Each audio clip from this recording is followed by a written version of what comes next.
और दोस्तों नमस्कार। राम रूपा चिंता ब्लॉग में आपका स्वागत है।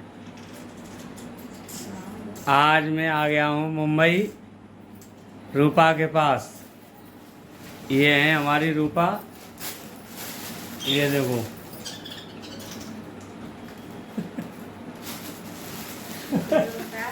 ये देख लो। ये रूपा देख लो।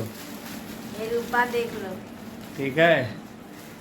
वैसे तो मैं अकेला ही रहता हूँ, लेकिन आज आपको जोड़े के साथ। और आज हमारे यहाँ हो रही है पूजा करवा चौथ की। रूपा कर रही हैं, ये देखो यहाँ पे। ठीक है,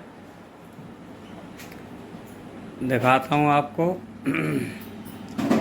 आज करवा चौथ की पूजा, और इसलिए आज मैं आया हूँ बॉम्बे यहाँ पर। ठीक है।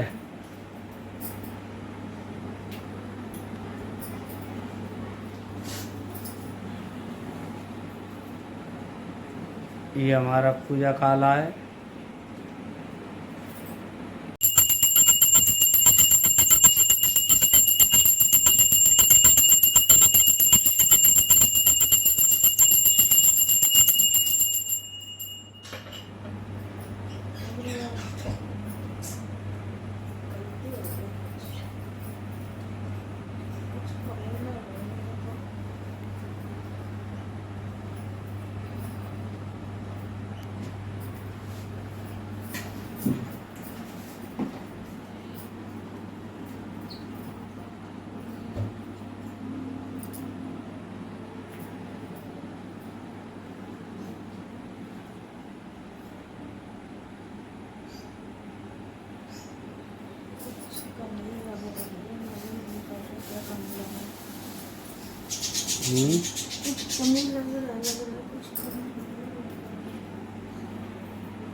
बोला मैंने चावल जो अब भी सुनो। होता है।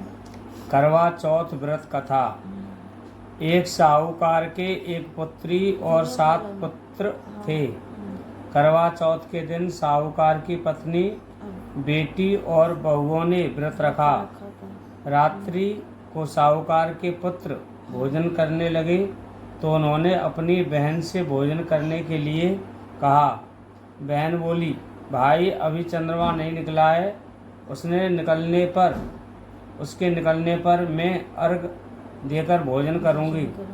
इस पर भाइयों ने नगर से बाहर जाकर अग्नि जला दी और छलनी ले जाकर उसमें से प्रकाश दिखाते हुए बहन से कहा, बहन चंद्रमा निकल आया है, अर्घ देकर भोजन कर लो। बहन अपनी भाभियों को भी बुला लाई कि तुम भी चंद्रमा को अर्घ दे लो, किंतु वे अपने पतियों की करतूतें जानती थीं। उन्होंने कहा, भाई जी अभी चंद्रमा नहीं निकला है, तुम्हारे भाई चालाकी करते हुए अग्नि का प्रकाश छलनी से दिखा रहे हैं। किंतु बहन ने भाभियों की बात पर ध्यान नहीं दिया और भाइयों द्वारा दिखाए प्रकाश को ही अर्घ देकर भोजन कर लिया। इस प्रकार व्रत भंग होने से गणेश जी उससे रुष्ट हो गए। इसके बाद उसका पति सख्त बीमार हो गया और जो कुछ घर में था उसकी बीमारी में लग गया। साहूकार की पुत्री को जब अपने दोष का पता लगा तो वह पश्चाताप से भर उठी। गणेश जी से क्षमा प्रार्थना करने के बाद उसने पुनः विधि विधान से चतुर्थी का व्रत करना आरंभ कर दिया। श्रद्धानुसार सबका आदर सत्कार करते हुए सबसे आशीर्वाद लेने में ही उसने मन को लगा दिया। इस प्रकार उसके श्रद्धा भक्ति सहित कर्म को देख गणेश जी उस पर प्रसन्न हो गए। उन्होंने उसके पति को जीवन दान दे उसे बीमारी से मुक्त करने के पश्चात धन संपत्ति से युक्त कर दिया। इस प्रकार जो कोई छल कपट से रहित श्रद्धा भक्ति पूर्वक चतुर्थी का व्रत करेगा वह सब प्रकार से सुखी होते हुए कष्ट संकटों से मुक्त हो जाएगा। और भी आगे जब हैं तुझे तो बहुत बड़ी है। देखो तो मैं पढ़ रही थी इसलिए तो तुम कह रहे थे मैं पढ़ रही हूँ तो। विनायक स्वरूप गणेश जी की कथा। किसी नगर में अपने पुत्र और पुत्र वधू के साथ एक नेत्रहीन बुढ़िया रहती थी। वह श्रद्धा पूर्वक विधि विधान से नित्य ही गणेश जी की पूजा अर्चना करती थी। एक दिन प्रसन्न हो गणेश जी प्रकट हुए और बोले, बुढ़िया माँ, तू जो चाहे सो मांग ले। बुढ़िया बोली, कैसे और क्या मांगूं, मुझे तो मांगना आता ही नहीं है। तब गणेश जी बोले, अपने बहू बेटे से पूछकर मांग लेना, मैं कल फिर आऊँगा। बुढ़िया ने बेटे से पूछा तो बेटा बोला कि धन मांग लो, बहू बोली कि पोता मांग लो। तब बुढ़िया ने सोचा कि ये दोनों तो अपने अपने मतलब की बात कह रहे हैं।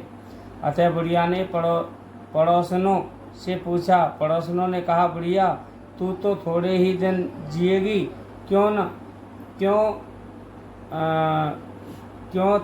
धन मांगे, मात्र धन मांगे तो, और क्यों पोता मांगे, धन मांगे और क्यों पोता मांगे, तू तो आंखें मांग ले, जिससे तेरा बाकी जीवन आराम से कट जाएगा। लेकिन बुढ़िया ने पड़ोसियों की बात नहीं मानी। उसने सोचा कि जिससे बहू बेटा राजी हों वह मांग लूं और अपने मतलब की चीज़ भी मांग लूं। अगले दिन गणेश जी आए और बोले, बुढ़िया माँ, मांग जो चाहे सो मांग ले। बुढ़िया बोली, यदि आप प्रसन्न हैं तो मुझे 9 करोड़ की माया दें, निरोगी काया दें, आँखों की रोशनी दें, पोता दें, सब परिवार को सुख दें और अंत में मोक्ष दें। गणेश जी बोले, बुढ़िया माँ, तूने तो हमें ठग लिया, किंतु तेरा वर तुझे मिलेगा, तथास्तु। इतना कहकर गणेश जी अंतर ध्यान हो गए। बुढ़िया को वर के अनुसार सब कुछ मिल गया। हे सिद्धि विनायक गणेश जी, जैसे तुमने उस बुढ़िया को सब कुछ दिया, वैसे ही हमें भी देने की कृपा करना। बोलो गणपति बाबा की जय। बोल सच्चे दरबार की जय।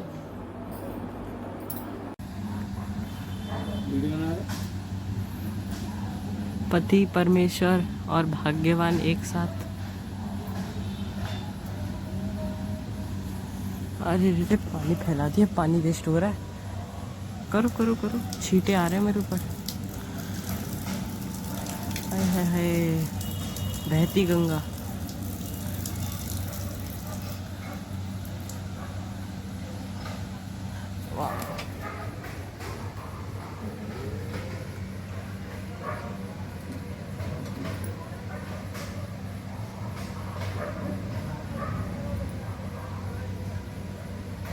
ऐसे करो ना, सीधे टेढ़ा मेढ़ा क्यों कर रही है? टेढ़ा कर रही है बिल्कुल।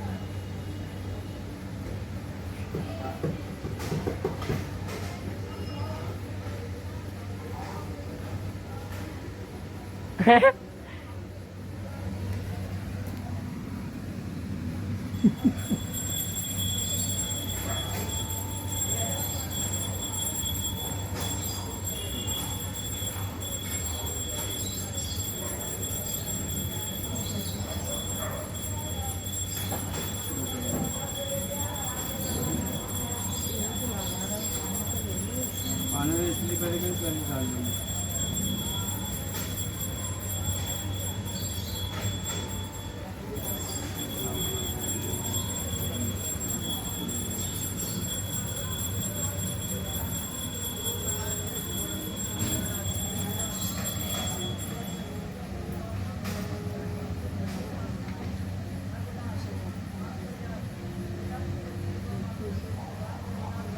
सब देख रहा हूँ भीमराव।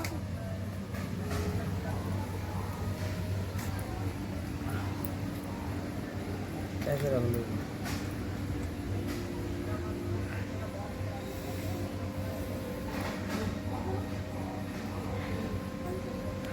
कैसा लग रहा है सर आप? बहुत अच्छा लग रहा है। करवा चौथ आज मनाई जा रही है, रूपा पूजा कर रही है मेरी, बहुत अच्छा लग रहा है मुझे।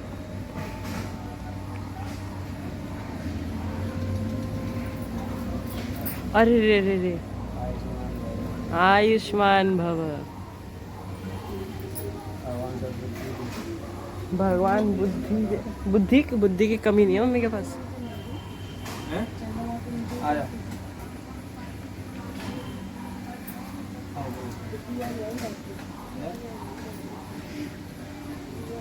बोले